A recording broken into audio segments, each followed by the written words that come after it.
Here, hair. Here, hair, here. Here, hair, here. Can I have it? You knock yourself out. What are you going to do with it? Oh, shouldn't I ask? Hello, it's only me. Today, I'm up to no good. I'm in experimental mode again.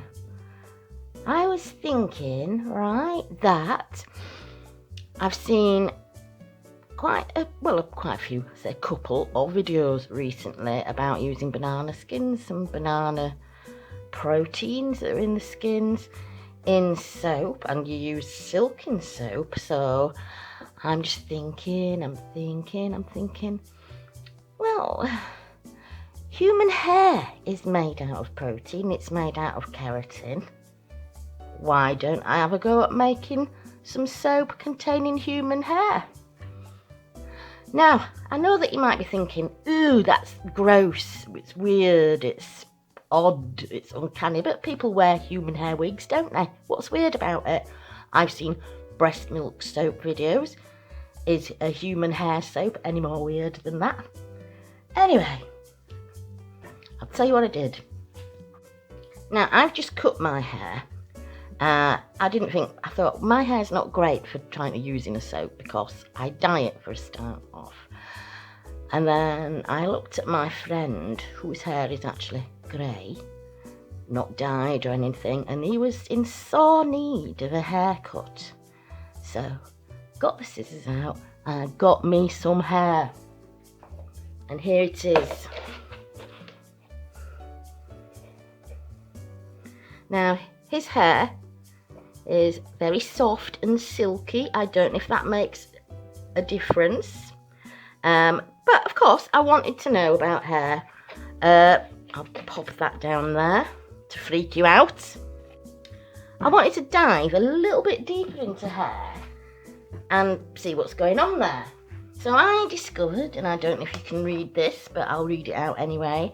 Hair is composed of 95% keratin, a fibrous and helical protein in the shape of a helix, which is part of the composition of the skin and all of the phaneroa. I don't know if that's how you pronounce that. That's the hair, nails, etc. Synthesized by keratinocytes, keratin is insoluble in water, thus ensuring waterproofing and protection for hair. Then I thought, well, keratin proteins, they're made up of amino acids. Let's have a look at the amino acids in hair. So here we are. 80% of the weight of the hair is due to the presence of protein, that's amino acid polymers, among which the main one is keratin, composed of 18 amino acids. The main amino acids that make up keratin are, and I don't know if I'm pronouncing these right, cysteine, 17.5%, serine, 11.7%, glutamic acid, 11.1%, threonine, 6.9%, glycine, 6.5%, and lastly, arginine, 5.6%. Obviously, there's loads more than that, and I was looking at some of the properties. Have a go at looking at some of these. Very interesting. Some of these amino acids are anti-inflammatory, they're antioxidants, they have good properties. Some of them people take as single amino acid supplements, obviously internally, not applied to the skin. I don't know what benefits they will have on the skin. This is just an experiment because I'm a bit weird. Okay, so I got me this hair, and hair is oddly heavy. You know, if you've ever had long hair and had it cut short, you notice that the weight is gone when you have it cut. Right, I'm going to put the hair to one side for a moment, and here's my the soap recipe that I'm going to be using. It's pretty straightforward. I'm not going to bore you with all the throwing it in. I'll just tell you what's in this, which I'm just going to melt down while I get the other things sorted. So in here we've got 90 grams of coconut oil, 75 grams each of corn oil and olive oil, and 60 grams of shea butter. And I'm just going to melt that now. Now, Now, for our lye solution, I don't know what it takes to dissolve this hair. I really don't. So I thought I'd better go for pretty much a 50-50%, 50-50 lye concentration. It's just a little bit more water than that. So in here I've got 43 grams of sodium hydroxide lye, and in here I've got 50 grams of water. I didn't want to make it too dilute because, to be honest, I don't even know if this hair is going to dissolve. So might just have to abandon it at this stage, in which case I'll just use those oils to just make an ordinary soap. And then I'm unsure how much hair do I put in there. So when I use silking soap, I use it at like 2%. I think you can use it up to 5%, or people say that they can use it up to 5%. 1% of the entire batch is more than 3 grams. So I really don't know. 3 grams is going to look an awful lot in there. So I think, right, what I'm going to do, I'll put these to one side. Get my hair back. Well, it's not my hair, is it? I'm going to just snip this up, I think, into more wispier pieces and weigh out a couple of grams of it. Right, there's my little bucket. So I'm just going to snip some of this smaller into here. And this hair is washed, freshly washed. No dye, as I'm saying, no melanin. I don't know if that would make a difference. No melanin because it's grey hair.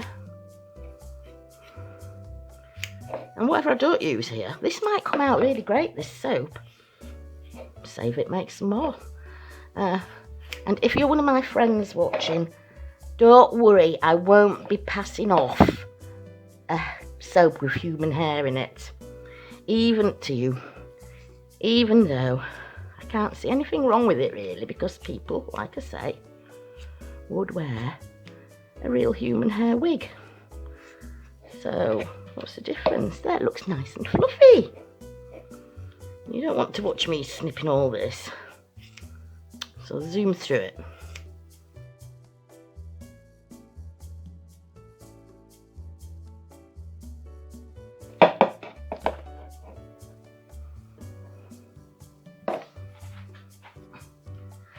Right, here's my dinky scales. What can I weigh it into? I only want a couple of grams.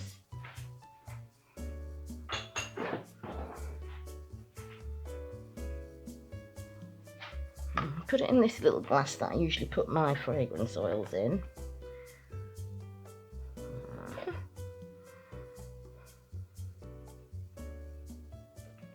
Oh, okay. So it's heavier than I thought it would be. 135, 165.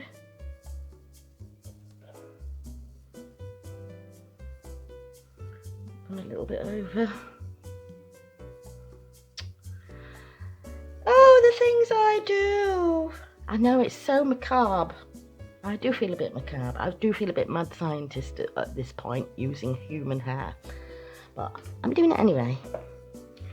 199, that'll do. Okay.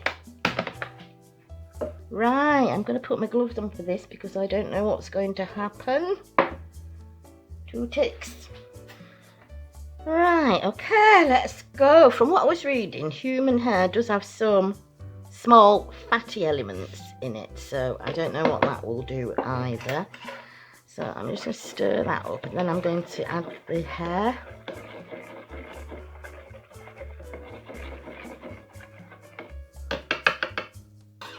Right, here goes. See what happens.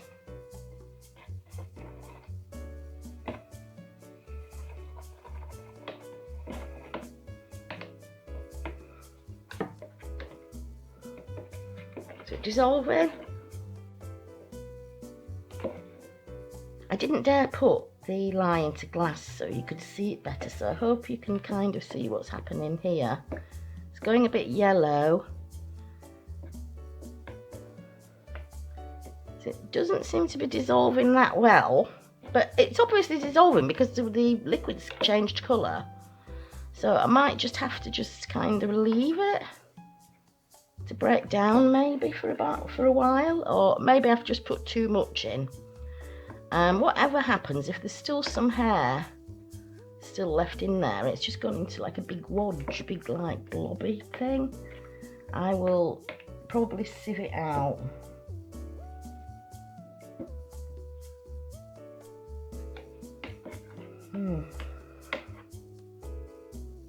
A bit of a peculiar smell coming off of it.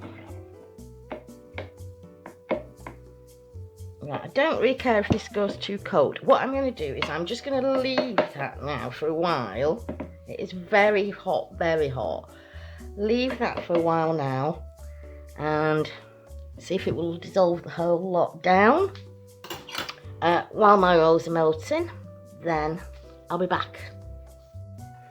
Right, so I've left it. It's probably been about 40 minutes.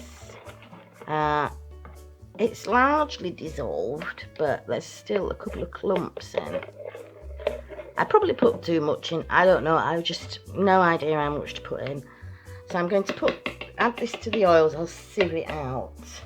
I have to tell you, it's the very strong smell of ammonia coming from this, and I was very tempted to try and mask it with some fragrance oil, but I just want to see what the soap smells like when it's in its natural state. However, I'm going to add some colour just because it shows up so much better on the camera, especially under these electric lights.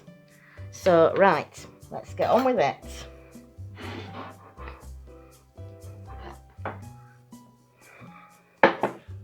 So there's my oil blend melted, and I've got me a sieve, so let's sieve this.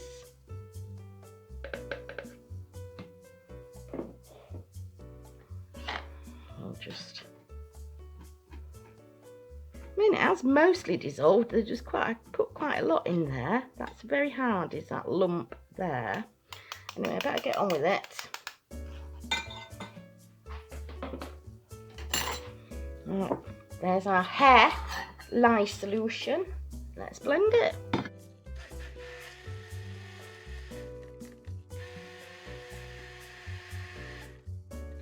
I'm just going to add some colour at this point.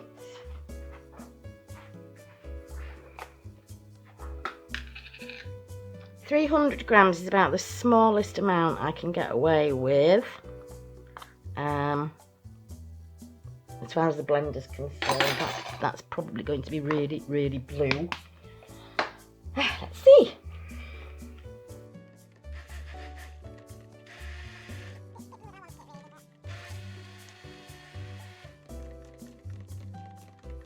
I'm getting quite a lot of bubbles in here, but that's partly because I can't fully, well, I can if I hold it like that, and then it blocks the camera, so I'm having to tilt it a little bit.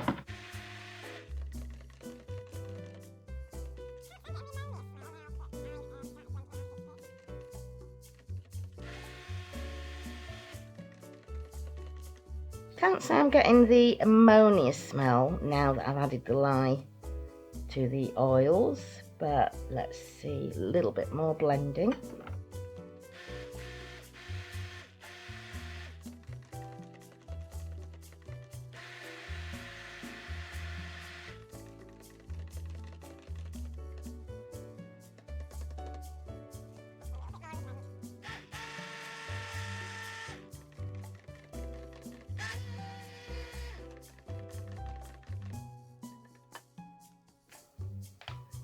That will do.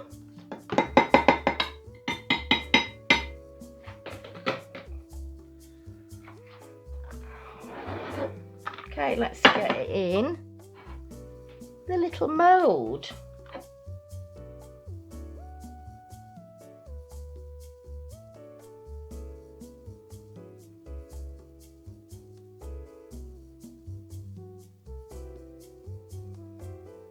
have to make a mess, don't I? Have to, just have to.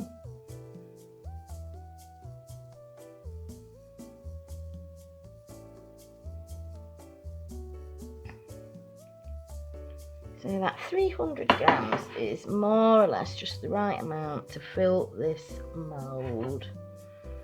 I don't think I can squeeze any more in, I've got a little bit left over. Okay, so obviously going to see how this turns out, and obviously got to test it. See when it's saponified. So it's been a day, and here I am again with my hair soap. I showed this to my son and said, "This is soap made with human hair," and he goes, "Ew," which is, I knew that that's what he'd say. I'm just going to unmold these and talk, and it just got me to thinking. I mean, I know what the reaction's going to be. It's going to be, ew, you know. It's going to seem macabre. But why should that be the case? You know, as I was saying before, I've seen people making soap out of breast milk. We make it out of silk. That's the cocoon of an insect. We put honey in it. That's bee sick. Sort of, it's, you know, it's regurgitated. We wear jumpers, as we call them in the UK, sweaters that are made out of wool, animal hair. Why would human hair be any different? People keep hair in a little locket, you know, locks of hair as keepsakes. So tell me in the comments what's ew about human hair in soap. And then while we're on it, another question I asked myself was, would human hair soap be classed as vegan? Because, you know, the hair was given to me by a consenting human being that hasn't been exploited. No humans were harmed in the making of human hair soap, so is it vegan? Tell me in the comments. Give me your views. Anyway, that's our human hair soap unmolded. Feels a little sticky. I'm not sure why. Now let me smell it, because the lye did have that quite a strong ammonia smell. Smells fine. Absolutely smells fine. I can't say that it hasn't got a particularly kind of satin sheen to it, but then again I may need to like steam it to see how that comes out, which I might do, to see if it looks like it's got a nice sheen from the proteins in the hair. I suppose the only thing left to do now at this moment in time is to actually try it out. 2 ticks, I'll get some water.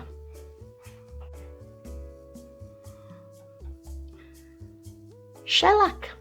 That's another thing people don't have a problem with. It's used in nail polish. Shellac comes from a beetle. What's so ooh? Now, rolling this around in my hands, it does feel very silky.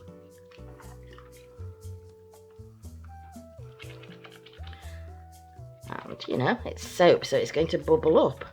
Is it going to do anything extra special for my skin? I don't know. I mean, hair's made of keratin, as was mentioned earlier. Keratin, you can buy keratin to put in, I think, mainly hair products. So maybe the human hair soap would be good for making soap for your hair. Anyway, this feels good. It does feel good.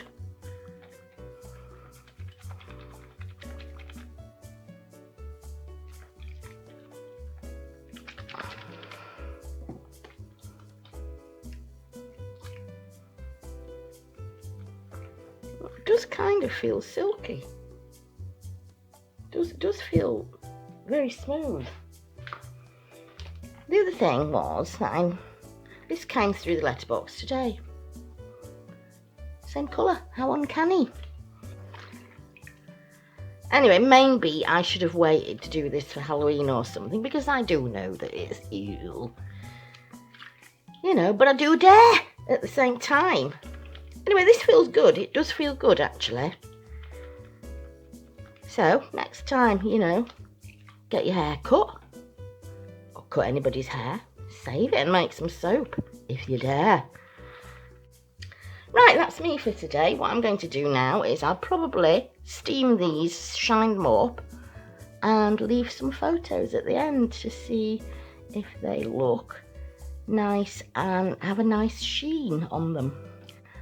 See you later.